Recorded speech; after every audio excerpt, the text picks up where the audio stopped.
चित्रपट असू दे, नाटक असू दे, खास करून नाटक हा त्याचा पहिला श्वास आहे. आपल्याबरोबर आज आहेत अभिनेता संजय नार्वेकर. दादा, तुमचं नमस्कार. स्टुडिओमध्ये खूप खूप स्वागत Thank आणि आजच्या जागतिक रंगभूमी दिनाच्या तुम्हाला खूप खूप शुभेच्छा. आणि माझ्यातर्फे जागतिक रंगभूमी दिनाच्या सगळ्या रंगकर्मींना आणि सगळ्या प्रेक्षकांना खूप खूप शुभेच्छा. अगदी दादा, भरपूर गप्पा आपण मारणार आहोत.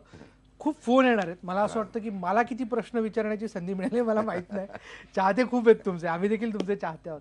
पण सगळ्यांना मला त्यापूर्वी अपील करायचं की आपणही संजयला प्रश्न विचारू शकता. त्याकरता आमचा फोन नंबर आहे 02266899263.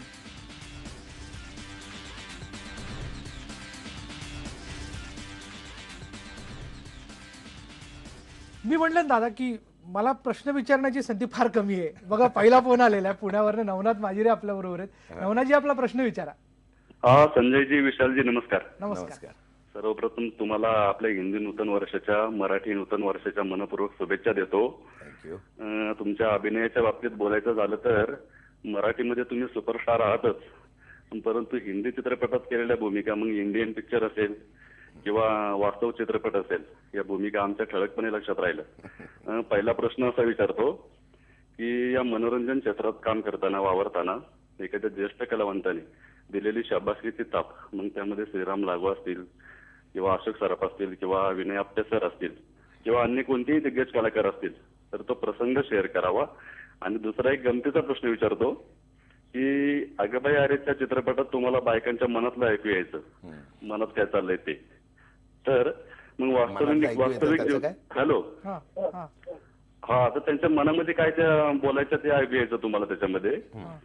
तर मग वास्तविक जीवनात जर तसा काही चमत्कार झाला आणि तुम्हाला ती विद्या अवगत झाली, तर त्या विद्येचा कसा उपयोग कराल?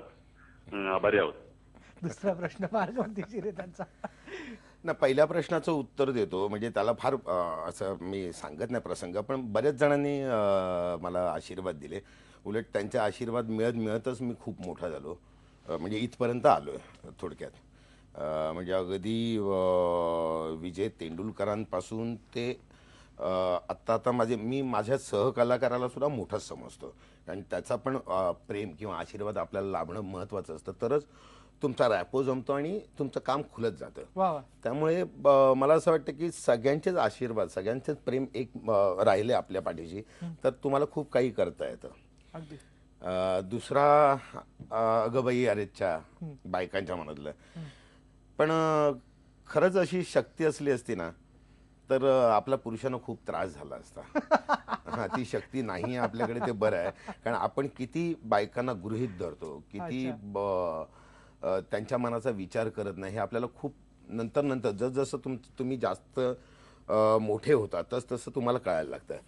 आणि मला अजून एक तुम्हाला सांगायचं आहे, रवींद्र कुडाळकर की नवनाथ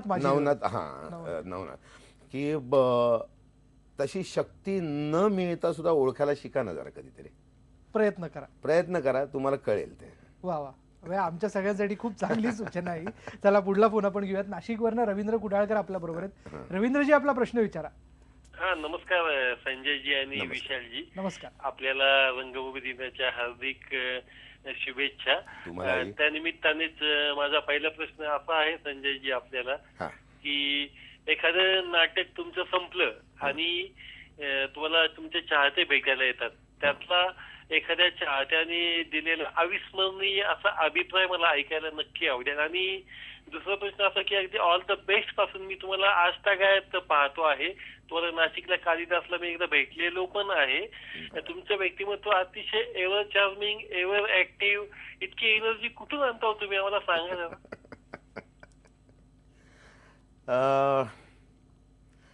सगळ्यात खूप असं लक्षात राहणारं म्हणजे मला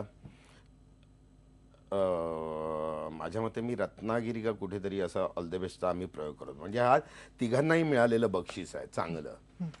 तर शेवटचा सीन चालू होता, मी, भरत आणि अंकुश आणि संपदा अशी होती. आणि एका 7 की 8 वर्षाच्या मुलीने 4थ्या रांगेतून चॉकलेट फेकून मारला आम्हाला. हा, आणि हे तुमच्यासाठी असं करून तिने तिचं चॉकलेट आम्हाला दिलं. वा. हे असं मला वाटतं की खूप मोठी ती गोष्ट आहे. म्हणजे त्याची किंमत आम्ही तिघही कशात पैशात करूच शकत नाही किंवा त्याची किंमत करताही येणार नाही आम्हा तिघांना. तीच आहे. तसे बरेच भेटतात, फॅन्स भेटतात संपल्यानंतर, खूप चांगले चांगले त्यांची मतं मांडतात.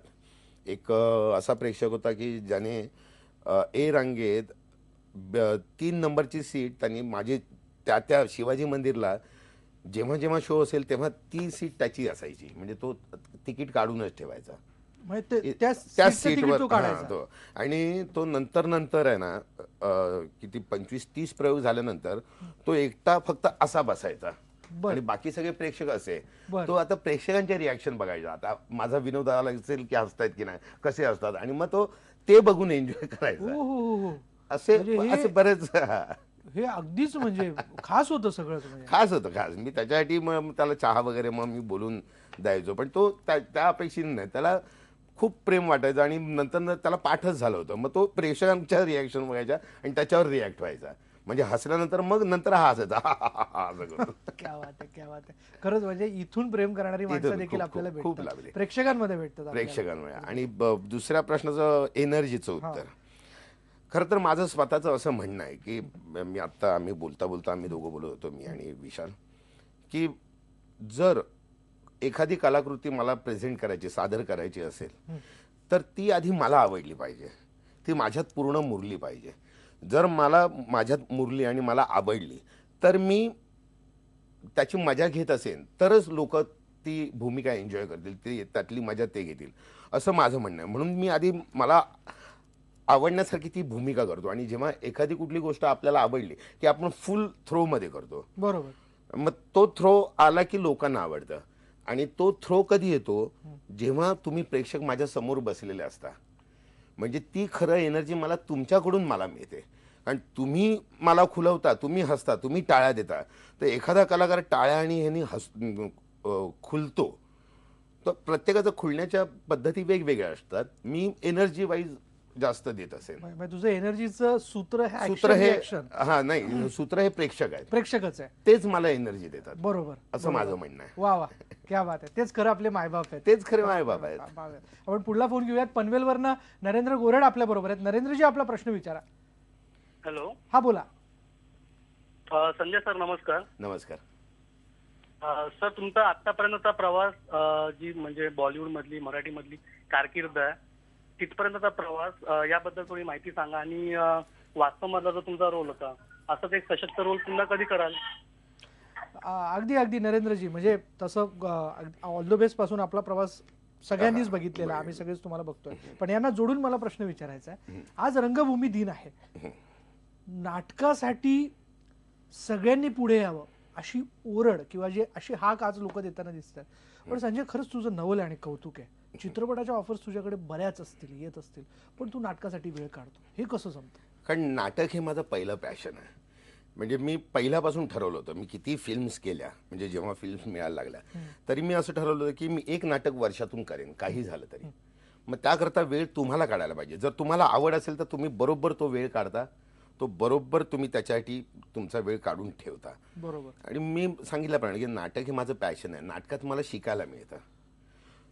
नाटकात कसं 1 महिना रिहर्सल होते, संहिता येते आपल्याकडे, मग ती वाचतो आपण, मग दिग्दर्शक, लेखक ते एकत्र बसतात, त्यांना पाहिजे नको तेव्हा ऍक्टरही असतो तिथे, मग पाहिजे नको ते एकत्र बोलत असतात तेव्हा आपण ऐकत असतो. अच्छा, हे ह्या पद्धतीने लिहिलं, हे असं लिहिलेलं आहे, हे अशा प्रकारचं आहे. आणि मग तो आपल्याकडे ग्राफ येतो. बरोबर. मग मी एक ग्राफ माझा त्या भूमिकेचा तयार करतो आणि दिग्दर्शकाशी बोलतो. मग आम्ही दोघं मिळून तो एक ग्राफ तयार करतो. मग त्याला चढ उतार काय कसं करायचं ते सगळं ते 1 महिना प्रोसेसमध्ये होतं. आणि मीनवाईल शो, आपण नाटकाचा प्रयोग म्हणतो, आपण नाटकाचा शो म्हणत नाही. बरोबर. प्रयोग का म्हणतो? कारण आज मी जसं वाक्य उच्चारलं, त्याचा ट्रेस, स्ट्रेच, त्याची पॉज घेण्याचं टायमिंग, हे सगळं आज जसं घडलं तसंच पुढच्या प्रयोगाला होईल असं नाही. दुसऱ्या दिवशी प्रत्येक वेळी नवीन प्रयोग असतो. हा, तसंच्या तसंच येईल असं. कधी आवाज कमी लागतो, कधी जास्त लागतो, चुकून लागतो, कधी श्वास घेण्यासाठी आपण थांबतो त्यामुळे पॉज येतो, पण तो वर्कआउट होतो कधी कधी स्टेजवर. बरोबर. आणि त्याला वेगळा रिस्पॉन्स मिळतो. अगदी. आणि ते अनाहूतपणे घडलेलं असतं आणि ते आपल्याला कळतं, अरे अशा प्रकारचा पॉज दिला तर कदाचित हा इम्पॅक्ट येतो आणि असंही होतं, अगदी. असाही आपल्याला परिणाम साधता येतो. मग तो कुठेतरी वापरता येतो पुढे आपल्या कामात. किंवा एखादा चुकीचा आपण शब्द दाबला किंवा आपण ट्रेस म्हणतो, तर वेगळ्या वाक्यावर ट्रेस दिला की त्याचा अर्थ बदलतो. तर चुकून कधी कधी होतं. म्हणजे ही प्रयोगच होत असते आणि ही प्रयोगशाळा सुरूच असते. त्यामुळे तुला एक कलाकार म्हणून तुमच्यावर एक फाईल बसते नाटकात. दरवेळी तुझं एक नवीन वंगण नवीन काही ना काहीतरी शिकायला मिळत असतं. अगदी दादा, आपण बऱ्याच गोष्टींवरती आणखीन बोलणार आहोत. इथे वेळ झाली एक ब्रेक घेऊयात आणि ब्रेक नंतर आणखीन वेगवेगळे प्रश्न जे तुमच्याकडे येणार आहे त्याची आम्ही वाट बघतोच आहे. पण दादाचा पुन्हा एकदा आपल्याला सगळ्यांना सांगायचं, आपल्याला जर प्रश्न विचारायचे असेल तर त्याकरता तुम्ही आम्हाला फोन करू शकता. आमचा फोन नंबर आहे 022-66899-263.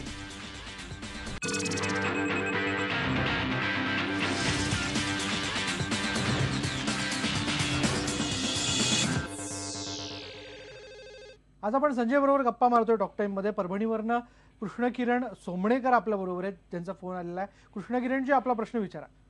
हा, जय श्रीराम सर. बोला.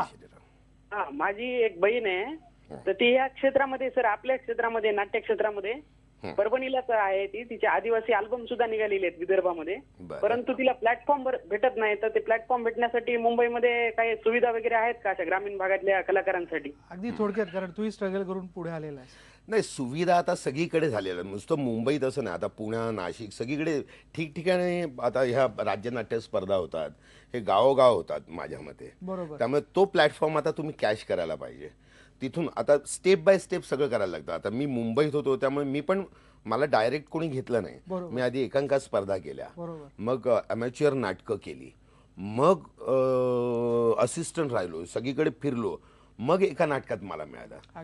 तसे पायऱ्या असतात ज्या आता तिथून पण सुरुवात होतात की तुम्ही तिथे तुमच्या स्थानिक लेवलवर एकांकिका स्पर्धा असतील त्यात भाग घ्यायला सांगा. मग राज्यनाट्य स्पर्धा आहेत, मग त्याचे शो इथे होतात. फायनलला आल्यानंतर कामगार कल्याण, ह्या सगळ्या स्पर्धेतून काम करत आणि ह्या स्पर्धा दिग्दर्शक बघत असतो, लेखक बघत असतो, प्रोड्युसर्स बघत असतात की त्यांच्या प्रत्येकाचा डोळा असतो त्या स्पर्धेला.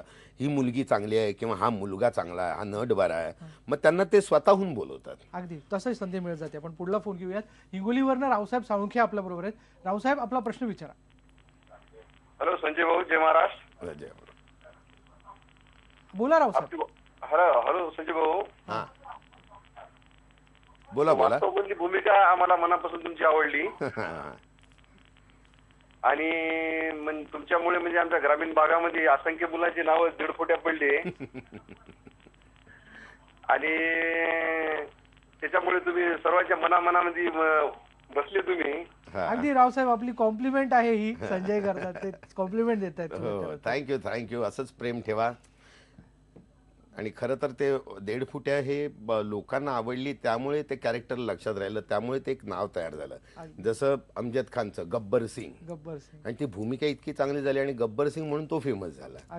ती लोकांनी दिलेली प्रतिक्रिया म्हणजे प्रेम आहे असं मला वाटतं. आजही तो सगळ्यांच्या मनात आहे, कायम लक्षात राहील. संजय, आणखीन बोलणार आहोत. संजय, इथे वेळ झाली एका ब्रेकची. एक ब्रेक घेणार आहोत. पहा फक्त IBN लोकमत.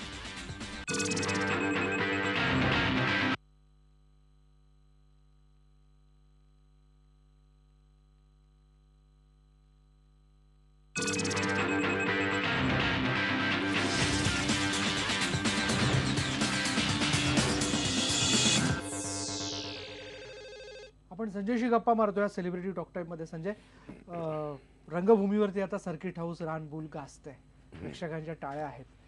जाता आता मला असं वाटतं त्याच्याबद्दल आपण बोलूयात.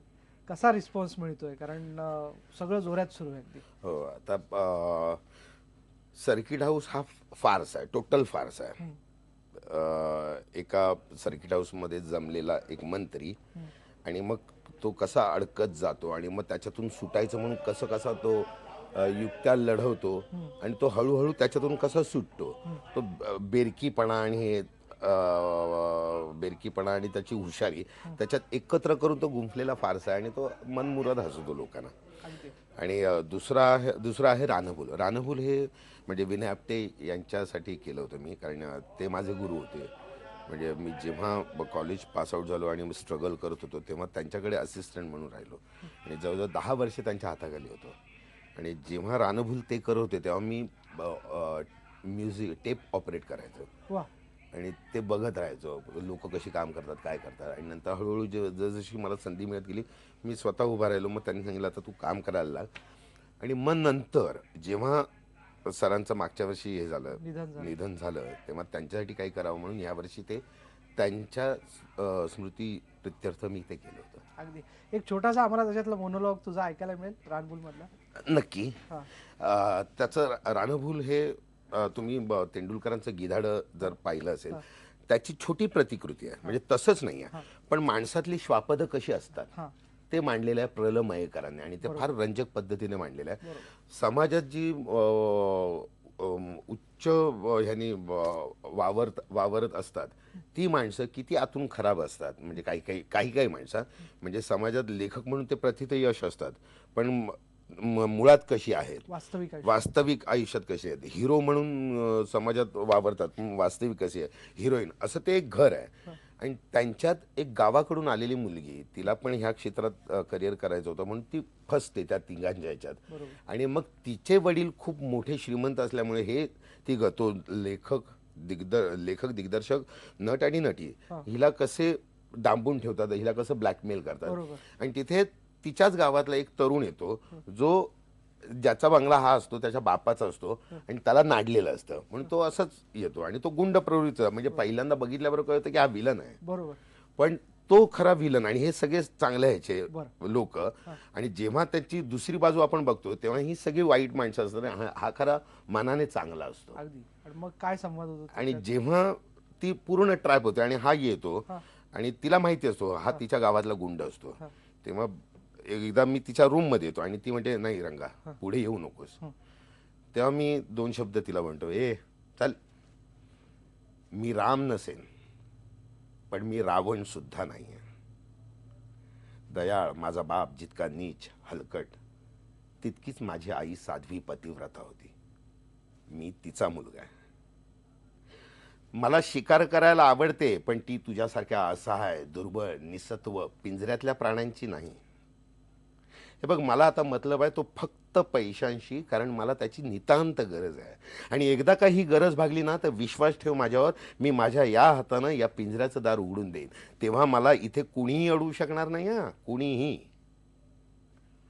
पण तोपर्यंत या पिंजऱ्याच्या दाराशी सुटकेसाठी खटपट केलीस ना तर हा चिकणा रेखीव चेहरा आहे ना त्याचा मी नकाशा बदलून टाकीन. ओके. वा क्या बात आहे. खरं आहे पण म्हणजे इथे तीच एनर्जी तिथे तीच एनर्जी कायम राहू दे संजय. तुला खूप खूप शुभेच्छा. थँक्यू. धन्यवाद आमच्याशी बोलल्याबद्दल. थँक्यू. यानंतर आज सेलिब्रिटी डॉक्टर मध्ये आपण इथे थांबणार आहोत. पहा फक्त IBN लोकमत.